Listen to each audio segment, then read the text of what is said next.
Bala xanlar elə bilir ki, bir iki ifa oxumaqla canını bizdən qurtaracaq. Yox. 1990-cı illər idi və şahidlərin dediyinə görə, daha dəqiqindən desək, 1996-cı il idi.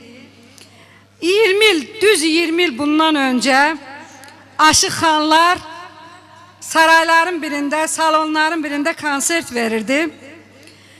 Və o konsert bizim yaddaşımızda ancaq bu saz sənətinə yenicə gələn, ancaq sazın bağrını sökən Zülfiyə xanım İbadova ilə yaddaşlarımızda hopub qalmışdı.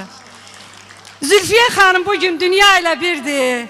Səsi, sorağı, sazı, ifaları, yəni onu təqdim etməyə, tərifləməyə heç ehtiyac yoxdur. Ancaq indinin özündə belə Zülfiyə xanımın özündən çox Aşıq xanlarla ifa elədiyi kəhliyi mi deyim, leylisi mi deyim, nə bilim hansı ifaları və Zülfiyə xanımı da onda Aşıq xanların böyüklüyü ondaydı ki, irəliyə çəkər, mərkəzə çəkər və həmişə önə Zülfiyə xanımı verərdi. Zülfiyə xanım da